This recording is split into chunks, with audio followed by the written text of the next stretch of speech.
Nagdeklara na ang bansang France ng giyera laban sa ISIS. Kasunod ito ng mga pag-atake sa Paris. Pero ang teroristang grupo nagbanta ng mga panibagong pag-atake kabilang na sa Amerika. Umaksyon si JV Arsena.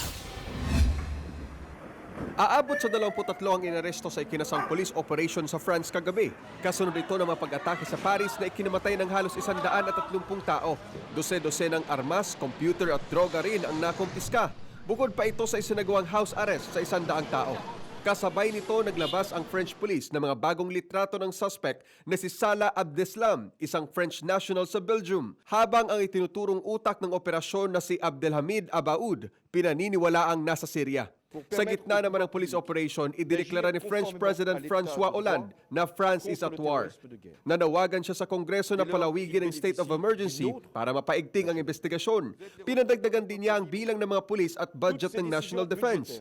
Humirit din si Hollande na baguhin ang saligang batas para mabawi ang French citizenship ng dual nationals na hinatulan ng terorismo. Umapila rin si Hollande kina US President Barack Obama at Russian President Vladimir Putin na magsanib puwersa laban sa ISIS.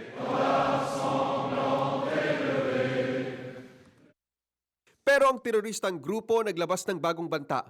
Mauulit-an nila ang pag-atake sa Paris sa mga bansang sasali sa mga airstrike kontra Syria. Aatakihin din daw nila ang Washington sa Amerika. Pero ang mga residente at turista sa Kapitolyo tila walang pangamba. Tuloy din daw ang pagtanggap ng US sa mga refugee mula Syria. We remain steadfastly committed to the President's plan to resettle at least 10,000 Syrian refugees in the United States in FY 2016. Sa Paris, nag-alay ng 1 minutong katahimikan para sa mga nasawi. Pinailawan din ang Eiffel Tower sa mga kulay ng French flag sa ikatlong araw ng pagluluksa.